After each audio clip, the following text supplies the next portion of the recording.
Olá, pessoal. Estamos no programa Saber Direito. Meu nome é Léo Van Holt, consultor legislativo e advogado. Estamos falando sobre o tema nacionalidade.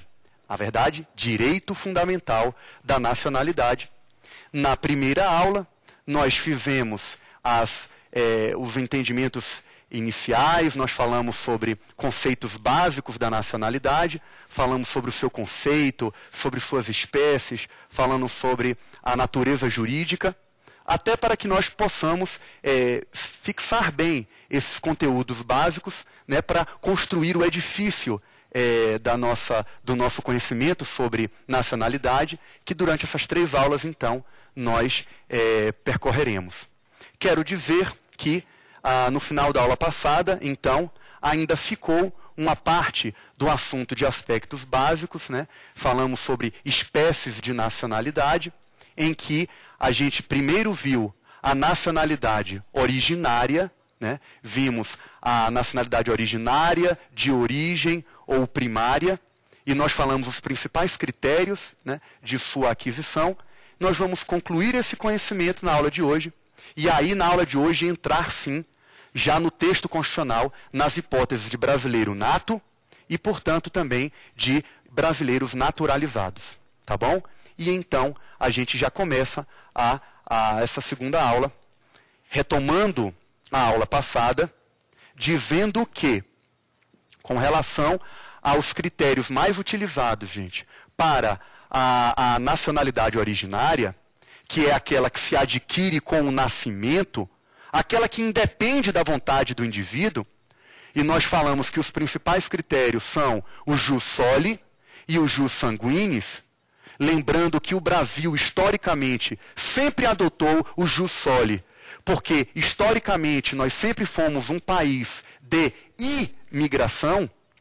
Daí, então, a gente terminou a aula passada dizendo que existem outros critérios, como, por exemplo, o critério do domicílio, né? O critério de prestar serviços relevantes para o país, determinados critérios que podem ser associados àqueles primeiros, ou então simplesmente eles estarem sozinhos já permitindo a aquisição da nacionalidade, e os diversos estados adotam os mais variados critérios, gente, para evitar a situação do apátrida, do sem pátria.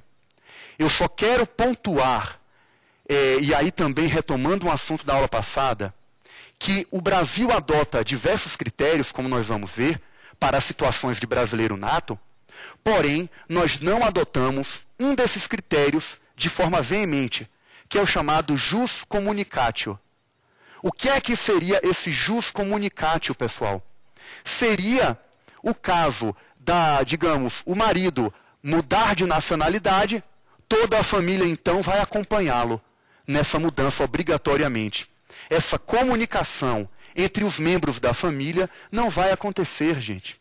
Não mais hoje em dia, né? Entendendo-se que a nacionalidade ela é pessoal. Cada um tem a sua. Não é porque um membro da família adotou uma nacionalidade que os outros vão acompanhar obrigatoriamente. Tá? Isso pode ser optado, os outros também concordarem, mas isso dependendo da manifestação pessoal. E daí que nós falamos que cada estado tem a soberania de dizer quais são seus nacionais, mas uma soberania que não pode violar esses tratados internacionais de direitos humanos. Tá bom? Então isso para fixar bem que, no caso do Brasil, nós não aceitamos esse jus communicatio. Era a última observação que eu queria fazer, e nós já entramos na outra espécie de nacionalidade, que é a nacionalidade chamada secundária, derivada de eleição ou adquirida. Essa nacionalidade secundária, gente, ela não é que nem a primeira, em que eu já tenho essa nacionalidade pelo fato do meu nascimento. Essa nacionalidade secundária, ela existe por uma manifestação de vontade do indivíduo. O indivíduo opta, ele quer aquela nacionalidade. Então veja que é uma nacionalidade secundária e derivada. E aí ela pode ser pleiteada tanto pelo estrangeiro, e aí o estrangeiro vai mudar de nacionalidade. ele vai mudar de uma e, de repente, digamos, ele vem a escolher a brasileira. Então, ele vai escolher a nacionalidade brasileira. Daí, chamada de nacionalidade secundária. É a segunda que ele já está adquirindo. E aí, como regra geral, a segunda faz com que a primeira, então, seja perdida. Essa é a regra geral, mas a gente vai ver em que casos isso não acontece. Então, gente, basicamente estamos em conceitos ainda. Nacionalidade derivada, no Brasil, é o chamado brasileiro naturalizado. Porque essa nacionalidade depende de uma manifestação da vontade do indivíduo pelo chamado processo de naturalização. Então, quando eu falar aqui de brasileiro nato e naturalizado, a gente não pode mais se confundir. O brasileiro nato é aquele que já adquiriu aquilo com o nascimento. O brasileiro naturalizado é aquele que opta, que escolhe essa nacionalidade. E ele adquire isso através de uma manifestação de vontade, pelo processo da naturalização. Essa é a nacionalidade secundária, tá?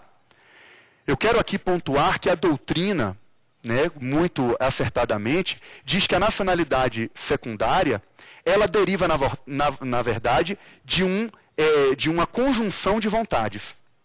O indivíduo escolhe, pede para ser nacional de um outro Estado, e agora o Estado vai ter que dizer se concorda com essa nacionalidade.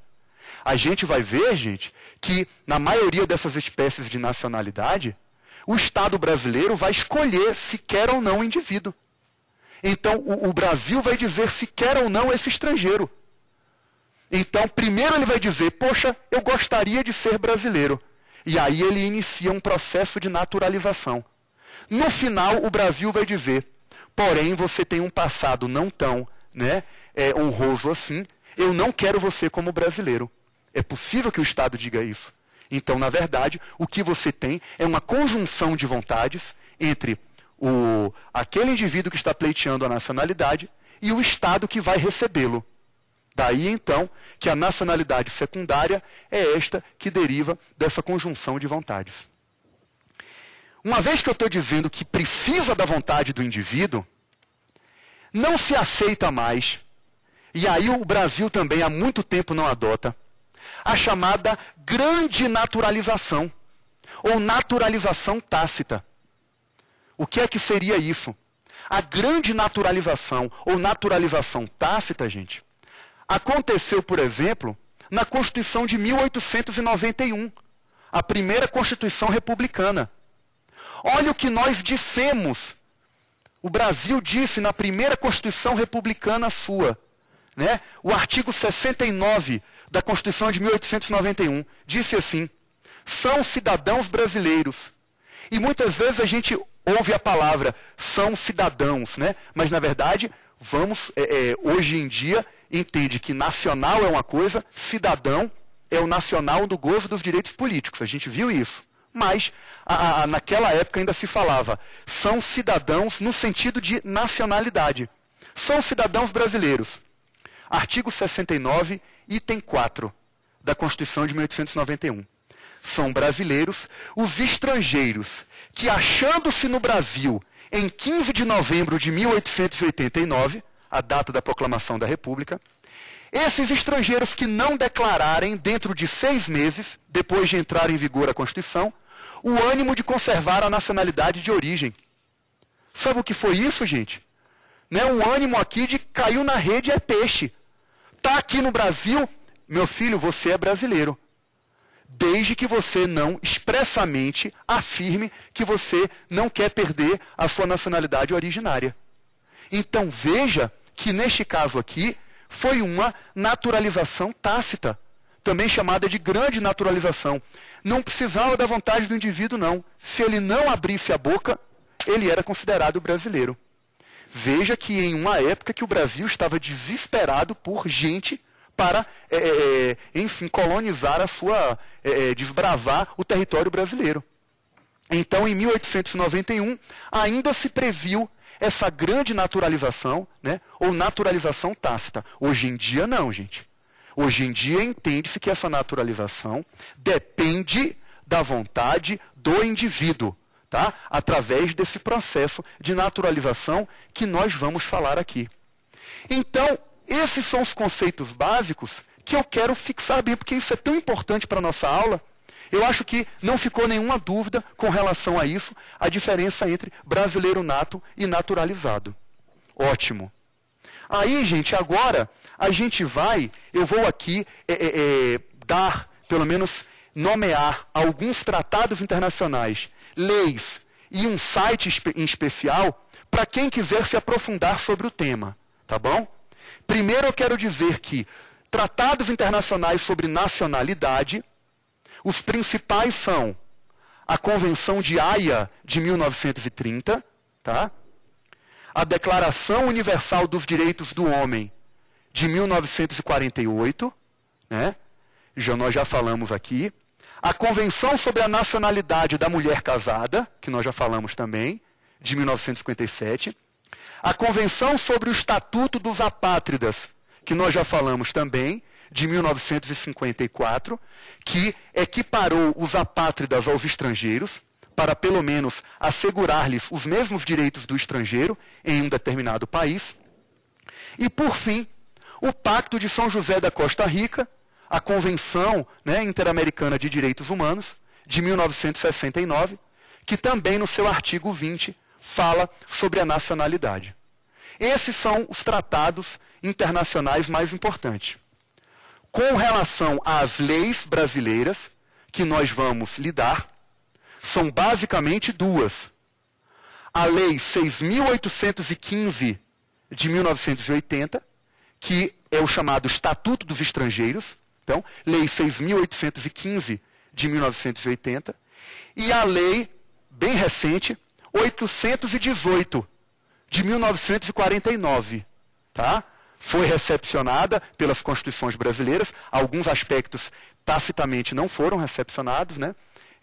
Isso pode dizer que tacitamente foram revogados, mas aí a gente vai comentar alguns desses dispositivos dessas duas leis, tá? Abaixo dessas leis, pessoal, eu vou ter o regulamento do Estatuto dos Estrangeiros, que é o decreto presidencial 86.715 de 81, tá? 86.715 de 81, que é o decreto que regulamenta o Estatuto dos Estrangeiros, e a portaria do Ministério da Justiça, número 703 de 95, que principalmente traz os formulários que você terá que preencher para solicitar naturalização e outras hipóteses, perda, aquisição da nacionalidade brasileira. Portaria 703/95 do Ministério da Justiça. Basicamente, esses são os instrumentos legais com que nós trabalharemos. Quero dizer que existe um site, tá, que também você pode tirar dúvidas e que também ele traz os formulários e traz algumas perguntas e respostas, né, que é o site que vai aparecer aí na tela, é o site do Ministério da Justiça, www.mj.gov.br, tá bom?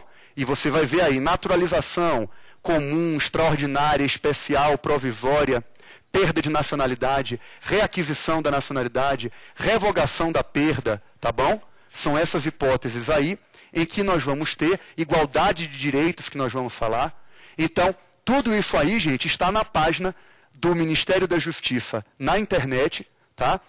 O caminho está lá em cima, estrangeiros e nacionalidade e naturalização. Você entra no site do MJ, depois vai para estrangeiros, depois clica em nacionalidade e naturalização, tá bom?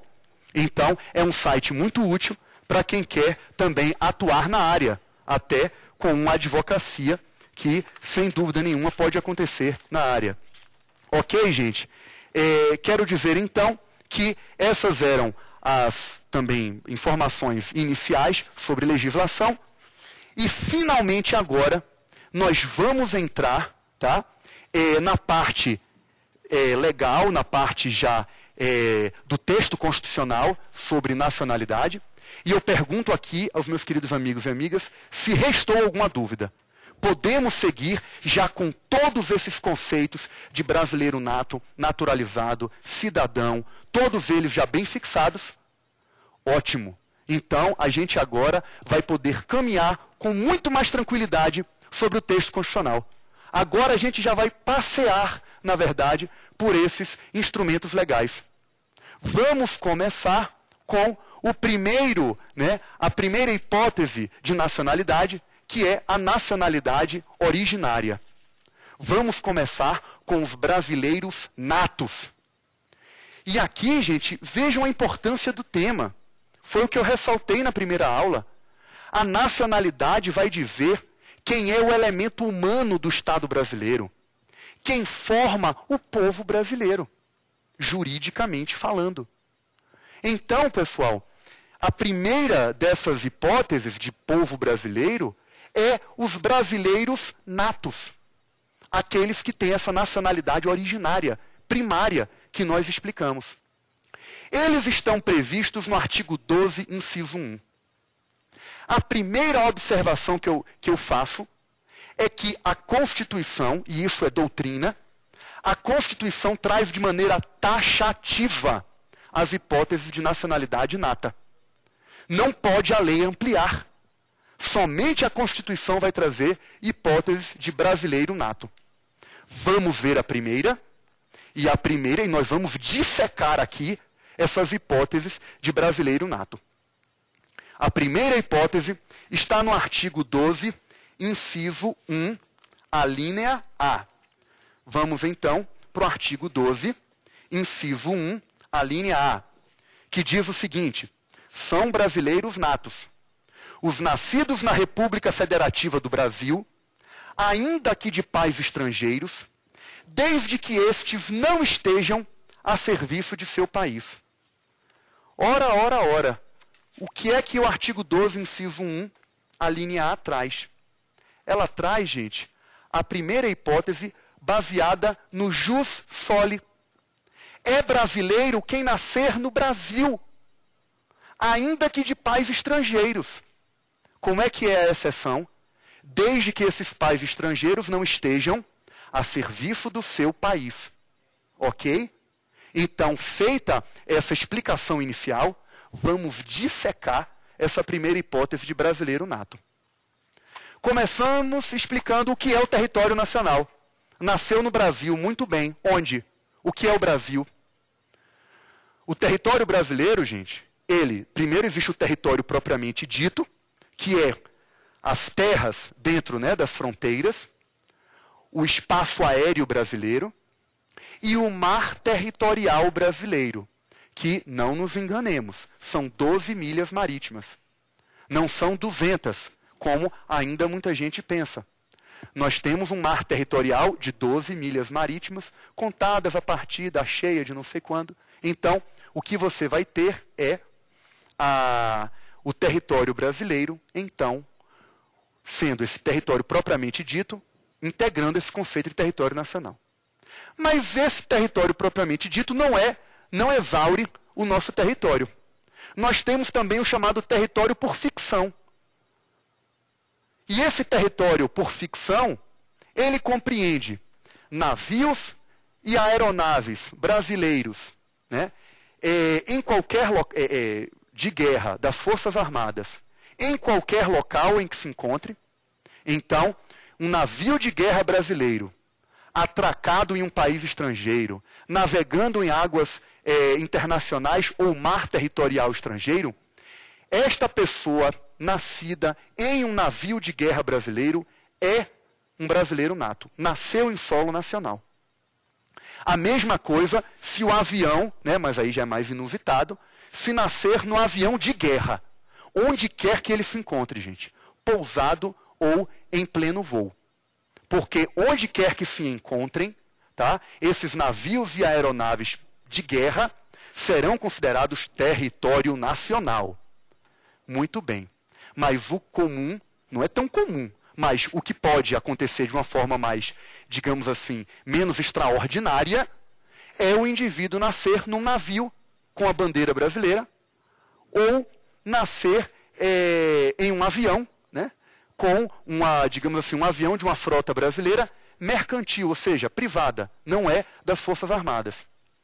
Nessa hipótese, gente, o que eu vou ter é a seguinte regra: se ele estiver de passagem em águas internacionais, em espaço aéreo internacional, sobrevoando um solo internacional, navegando sobre águas, sobre mar territorial estrangeiro, mas de passagem, pode-se considerar que essa criança nasceu em solo brasileiro.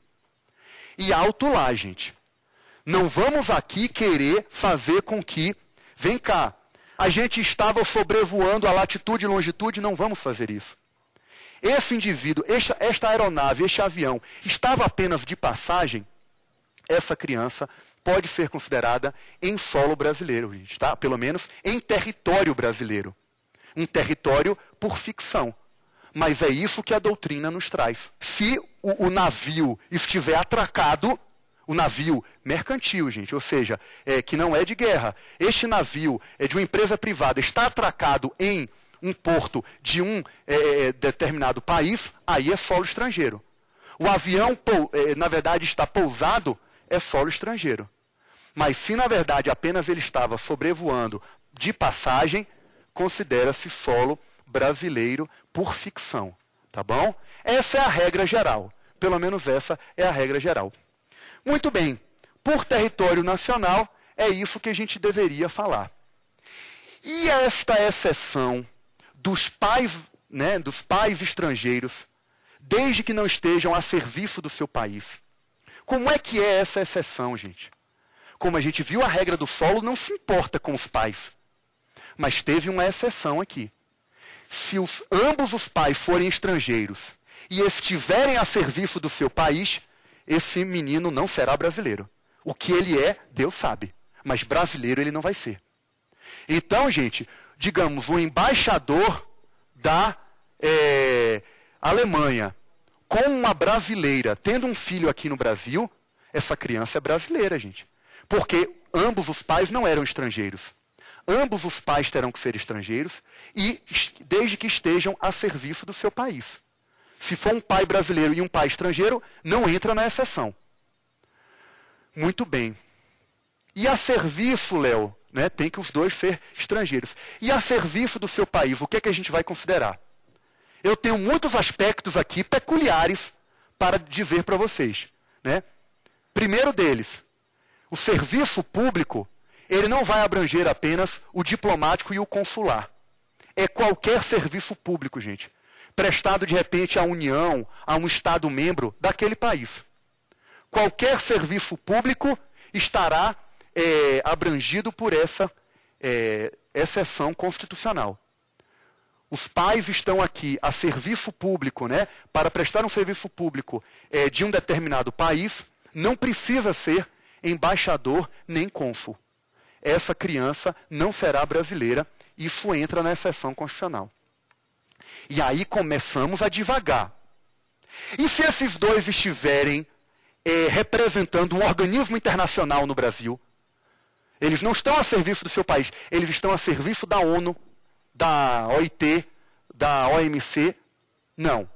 Aí, gente, não entra na exceção. Ele nasceu no Brasil porque os pais não estão a serviço do seu país. Os pais estão a serviço de um organismo internacional. E aí aplica-se o direito do solo. Não vai para a exceção. Entenderam? Isso é interessante. A outra questão, e aí, né, os livros doutrinários trazem. E se os dois estão aqui de férias? Vem o embaixador e sua esposa, que são embaixadores na Argentina, vêm para o Brasil, de férias. E a criança nasce aqui. Você tem a exceção para dizer que isso não é brasileiro? Não. Não cai na exceção também. Se os dois estiverem aqui apenas de passagem, de passeio, eles não estão no Brasil a serviço do seu país. Eles servem na Argentina, vieram de férias. A criança é brasileira. A última das hipóteses mais, né, as situações mais peculiares. E se esses indivíduos, na verdade, não defenderem o seu país? Imagine que sejam servidores públicos. É uma hipótese mais remota. Mas, digamos, imaginem que sejam franceses representando a Austrália. Eles trabalham para a Austrália. Eles são servidores públicos da Austrália, estão aqui em serviço público, prestando um serviço e, enfim, vem e a criança nasce no Brasil. É brasileiro? É, gente. Porque, de novo, a exceção diz: estrangeiros que estejam a serviço do seu país, se eles são franceses ou o que for, e estão a serviço de um outro país, não entra na exceção, gente. Como a regra geral do direito diz, a exceção tem que ser interpretada restritivamente. A gente não pode ter essa ampliação. É pais estrangeiros que estejam a serviço do seu país. Fora disso, aplica-se o direito do solo. Essa criança é brasileira. Alguém aqui imaginou uma outra possibilidade para a gente tentar imaginar? Alguma outra, né? A imaginação fértil? Por favor, nós temos ali o Marcos, né? Se tiver cancelada sua naturalização por sentença judicial, em virtude de atividade nociva ao interesse nacional, pode existir perda de nacionalidade, professor? Certamente, certamente, Marcos. Nós não vamos aceitar aqui qualquer um. Nem vamos aceitar que eles fiquem aqui, apesar de praticarem uma atividade nociva aos interesses nacionais. Mas essa sua pergunta que está, né, de uma, digamos assim, pertinência total.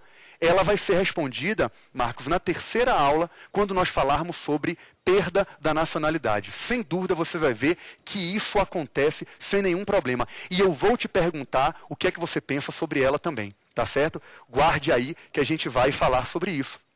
Mas então, gente, essa primeira observação das situações peculiares. E aí eu vou para a última das peculiaridades dos estrangeiros a serviço de seu país, gente. A pergunta é a seguinte: é necessário que ambos estejam a serviço do seu país ou basta que apenas um dos estrangeiros esteja a serviço do seu país? O que é que vocês acham, gente? Você acha que basta um, precisa os dois? Somente um, somente um, somente um, somente um, somente um, somente um, né? É o que todo mundo está aqui concordando. Há uma divergência na doutrina, pessoal. E aí a divergência é forte, tá? Vocês não estão sozinhos. Vocês estão com Jacob Dollinger, vocês estão com José Afonso da Silva e vocês estão com Alexandre de Moraes. Não é pouca gente, não. Tá certo?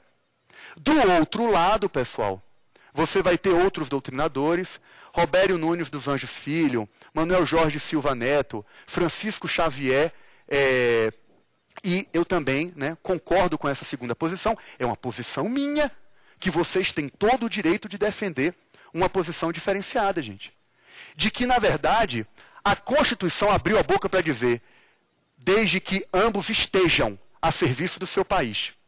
Aí você vai me dizer, ô Léo, mas geralmente a esposa ou o marido vem acompanhando. Ah, é? Geralmente é possível, gente. No caso diplomático, né? E esse princípio, na verdade, essa exceção, gente, de estar a serviço de outro país, ela se origina no chamado princípio da extraterritorialidade diplomática. Ou seja, os diplomatas, eles não vão responder perante a lei do país onde ele serve, isso incluído a família dele, né? Ele vai responder perante o país que ele representa. E aí, pessoal, no caso dos diplomatas, ok. Se um representa o país, o outro, por associação, já representa também, porque toda a imunidade diplomática é estendida à família. Eu, né, entendo com todo o respeito ao entendimento contrário, de que, na verdade, esta criança será brasileira, porque a exceção só ocorrerá quando ambos estiverem a serviço do seu país. Isso ocorre quando nós tivermos uma legislação, né, como, por exemplo, os tratados internacionais sobre diplomacia, que dizem que estende-se à mulher a representação do marido. Né? Então, nesse caso, seria possível você entender que ambos estão a serviço. Quando nós não tivermos, se a mulher veio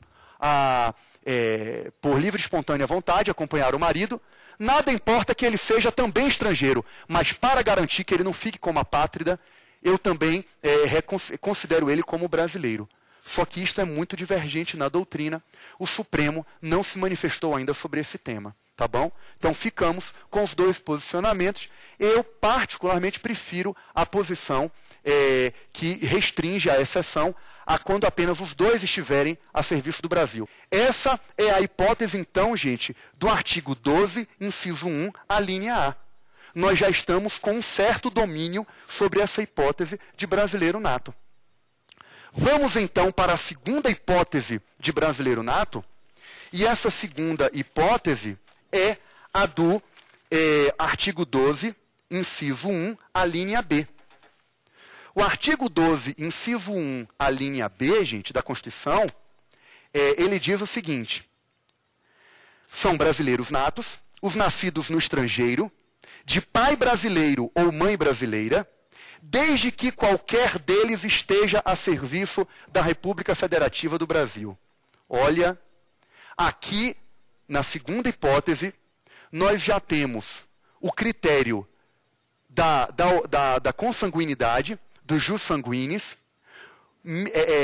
associado a um critério funcional. Ou seja, o indivíduo tem que ser filho de pai ou mãe brasileira que esteja a serviço do Brasil. Então veja que esse indivíduo agora já nasceu no exterior, gente. Mas ele nasceu no exterior, fruto de originado de um pai ou de uma mãe, né, brasileiro ou brasileira, que estava no exterior a serviço do Brasil. Já não estamos mais no jus soli. Estamos já no jus sanguinis. Opa! Pergunta. No caso até diplomático, a gente sabe que, como o senhor mesmo comentou, se estende aos familiares aquela proteção estatal.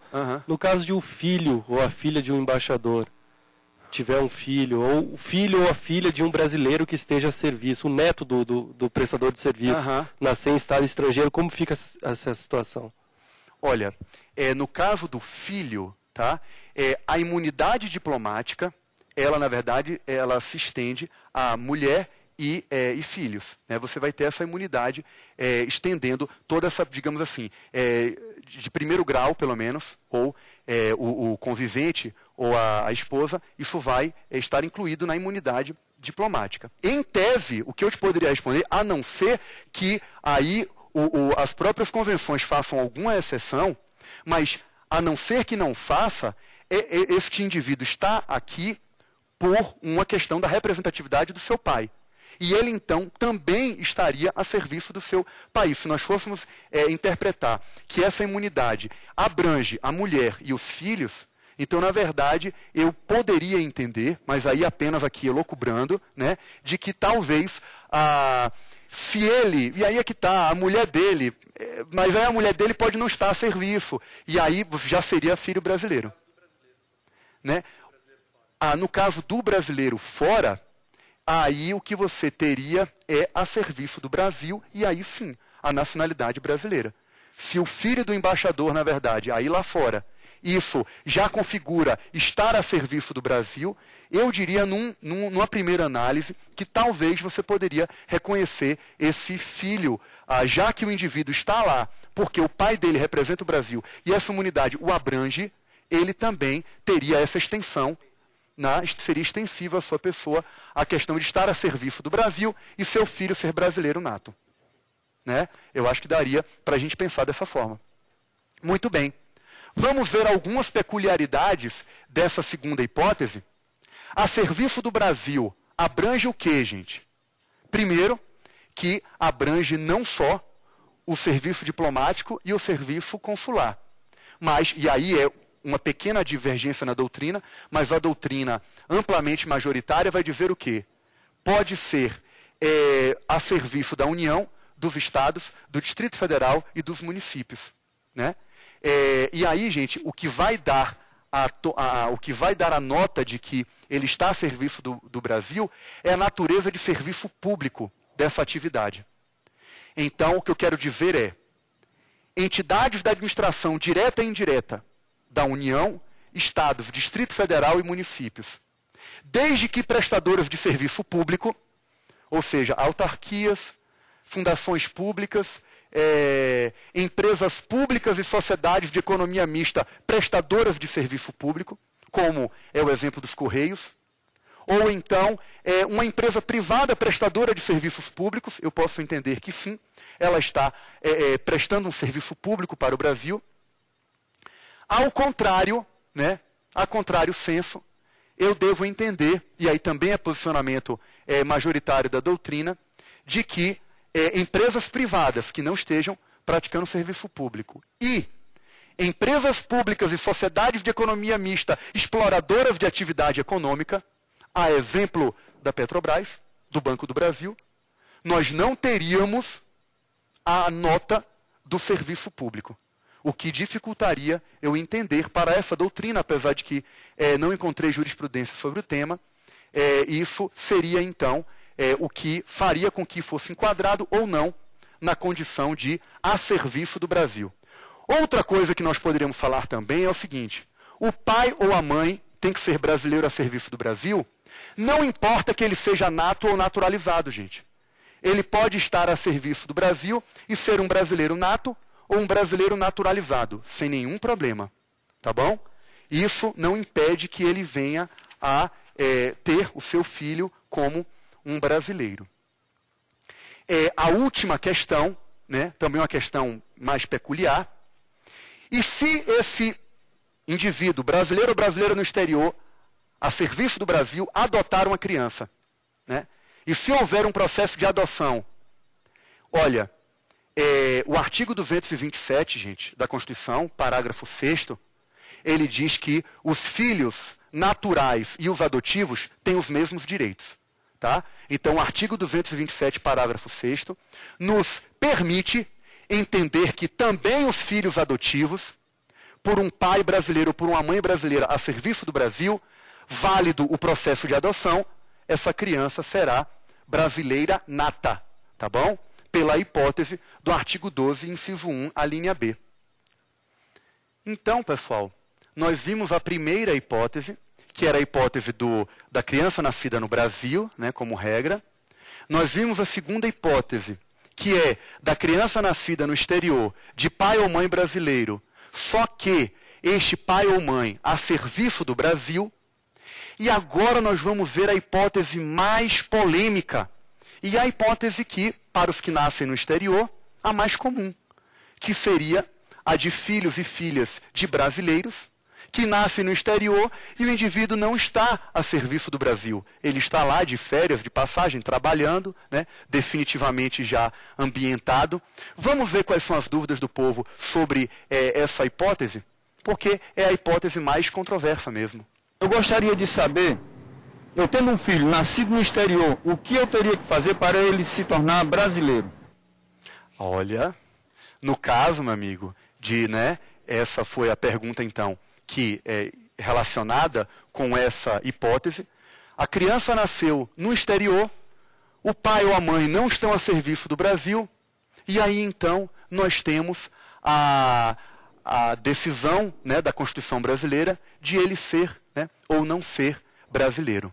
Vamos ver quais são as hipóteses que a Constituição traz nesta situação de nacionalidade nata, né? Vamos lá, o artigo 12, inciso 1, a linha C. O menino nascido lá fora, como é que ele é brasileiro? Vamos lá, a atual alínea C diz o seguinte: os nascidos no estrangeiro, de pai brasileiro ou mãe brasileira, desde que sejam registrados em repartição brasileira competente, ou, aí já é outra situação, venham residir na República Federativa do Brasil e optem em qualquer tempo, depois de atingida a maioridade, pela nacionalidade brasileira. Vejam que esse inciso ele é mais extenso. E o que é que ele quer dizer, pessoal? Eu tenho aqui duas situações muito distintas. Eu tenho primeiro a situação do brasileiro, do filho de brasileiro ou brasileira nascido no exterior, que simplesmente se registra, os pais o registram na repartição brasileira competente. E aí, geralmente, é o consulado, porque o consulado atua lá fora como um oficial de registro, tá? De registro público.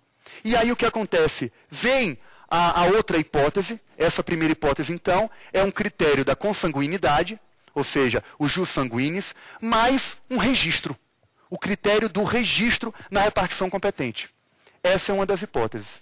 A outra hipótese é a do filho de brasileiro ou brasileira, desde que venha residir no Brasil e opte, em qualquer tempo, a gente vai ver isso, depois da maioridade, pela nacionalidade brasileira. E aí eu já tenho o jus sanguinis, critério da consanguinidade, mais um critério residencial, tem que vir morar no Brasil, e a opção confirmativa. Jus sanguinis, opção e residência. E já é uma outra situação desse artigo constitucional, gente. E aí vem, então, a nossa necessidade aqui de distinguir essas duas situações, e nós vamos fazer aqui nós temos que acompanhar a evolução desse tema nas constituições brasileiras, ou seja, na redação original da Constituição, depois com uma emenda constitucional que nós tivemos, e por fim, uma segunda emenda que alterou o tema. Vamos ver a redação desse artigo 12, inciso 1, a linha C, pela redação original da Constituição de 88. Ele dizia assim, e primeiro eu vou analisar a questão do registro, para depois analisar aquela segunda hipótese. E aí vamos acompanhar primeiro a questão do registro. E a Constituição originária de 88 dizia assim, são brasileiros natos, os nascidos no estrangeiro, de pai brasileiro ou de mãe brasileira, desde que registrados em repartição brasileira competente, ou venham, aí já era a segunda hipótese. Então, na Constituição originária de 88, gente, existia essa hipótese do mero registro para o filho nascido lá fora, do brasileiro ou da brasileira. Vem uma emenda constitucional de 1994, a emenda constitucional de revisão número 3 de 94, e ela transformou a linha C para dizer o seguinte, os nascidos no estrangeiro, de pai brasileiro ou mãe brasileira, desde que venham a residir no Brasil e optem em qualquer tempo pela nacionalidade brasileira. Retirou do texto constitucional, pessoal, essa possibilidade de mero registro. E aí qual foi o argumento que se utilizou à época para se retirar essa possibilidade do mero registro? O argumento era principalmente este. Ora, o indivíduo que nasceu lá fora, de pai brasileiro ou mãe brasileira, e não vem residir no Brasil, ele não quer a nacionalidade brasileira. E aí ele não vai ter direito a essa nacionalidade brasileira. Ele só vai ter direito se ele vier fixar residência e se ele optar expressamente pela nacionalidade brasileira. Ocorre que, percebeu-se que muitos brasileiros estão lá fora, estão no exterior, por simplesmente, ou estarem buscando novas fontes de trabalho, ou estarem querendo, de repente, ganhar a vida com um salário melhor, e eles até numa situação irregular, se voltarem para o Brasil para legalizar seus filhos, eles talvez não poderão voltar, porque estão em situação de ilegalidade, ou não somente os ilegais, gente, tá?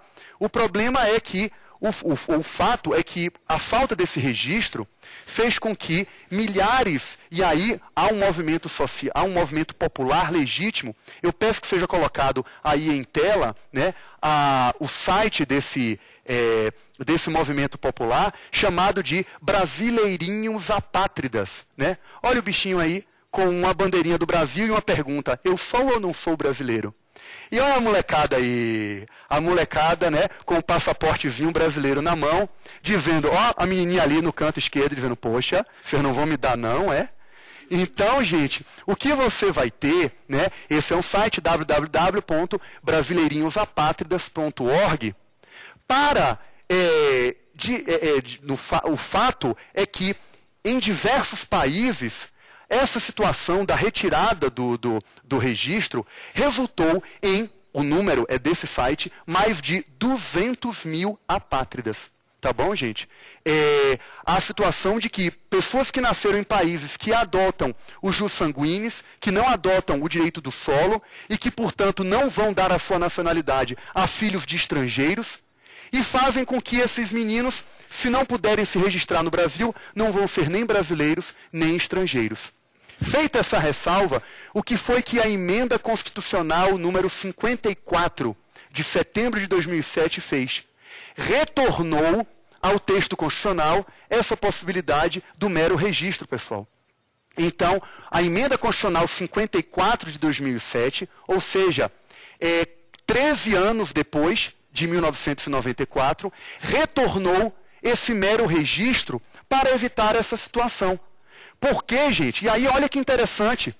Foi a única emenda constitucional até hoje que nós tivemos que se originou de um movimento popular.